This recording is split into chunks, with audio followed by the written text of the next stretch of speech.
Պարոն Փաշինյան, այդ երկու կետերը, որոնց շուրջ Հայաստանի Հանրապետությունը համաձայնեցվել է, մի րոպե մերի, արդյոք ԵՄ դիտորդներին սահմանից հեռացնելուն եւ միջազգային հայցերը հետ կանչելուն են վերաբերում, թե ոչ, եթե ոչ, ապա խնդրեմ ասեք երկու կետերը, որ համաձայնեցվեցին, դրանք որոնք են, եւ եթե իմ նշած այդ դիտորդներին եւ միջազգային հայցերին են վերաբերում, խնդրեմ հստակեցնել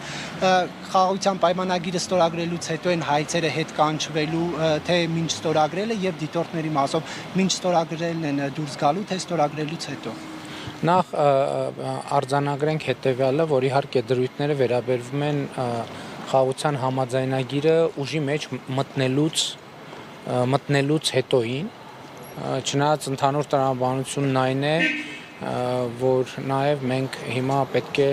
այդ հարցերով որոշ նյուանսների հետ կապված էլ քննարկումներ ունենանք։ Երկու հոդվածներից մեկը վերաբերվում էր, որը ես նախորդ անգամ մեր զրույցում ասացի, մեկը վերաբերում էր սահմանի երկայնքով երրորդ երկրների ուժեր չտեղակայելու վերաբերյալ հարցին, մյուսը միջազգային ատյաններից փոխադարձաբար հայցերը ետ վերադարձնելու եւ միմյանց նկատմամբ գործողություններ չիրականացնելու այդ դրույթներին էր վերաբերվում։ Ես ուզում եմ ձեզ նաև պատմել մեր որոշումների կայացման մեխանիկայի մասին, որովհետև այդ երկու դրույթների վերաբերյալ ենք առաջարկանում, իրենք են առաջարկանում, մենք ենք առաջարկանում, իրենք են առաջարկանում եւ ըստ էության այդ դրույթներն էլ որոշակի ոչ մեծ, բայց էվոլյուցիա են ապրել եւ վերջին այն պահից, երբ որ ակնհայտ դարձավ, որ մեզ չի հաջողվում եւ կարծես թե չի հաջողվելու ունենալ իդեալական ձևակերպումներ այդ առումով մենք նաև անվտանգության խորհրդի ֆորմատով ենք քննարկել եւ եկել ենք այն եզրակացության, որ այս պահին արկա բովանդակությունը կարող է համարվել այն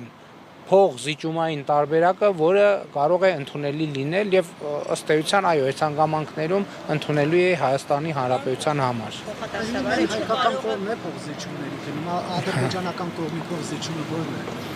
Ես կարծում եմ, որ արդեն ասացի, գիտեք, հիմա հատկապես այս փուլում շատ կարեւոր է, որ մենք, այսպես ասած,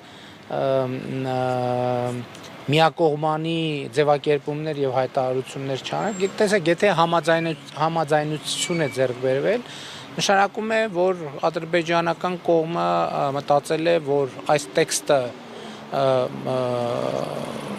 որոշակիորեն ձեռնտու է իրեն եւ Հայաստանի Հանրապետությունն էլ որոշել է, որ այս տեքստը նաև իրեն է ձեռնտու եւ ելի եմ ասում, դրանք են կոմպրոմիսներն են, որոնց մասին մենք հրապարակային խոսել ենք։ Ըստ էության դրույթ առ դրույթ ամեն ինչի մասին խոսել ենք եւ այո, մենք կայացրել ենք որոշում, որովհետեւ համարում ենք, որ սա կոմպրոմիսային տեքստ է, ինչպիսին եւ կարող է լինել խաղաղության համաձայնագիրը։ Դուք գիտեք, այլ ժանր, այլ բանաձև խաղաղության համաձայնագիրը չի նախատեսում։ Իսկ ես ուղղակի չեմ ուզում արձագանքել, առավել եւս ավարտված է բանակցությունները, հիմա այդ բանավեճը այնքան էլ օգտակար չի առաջիկա սպասվող իրադարձությունների համատեքստում։ Կհասնենք ձեզ էլ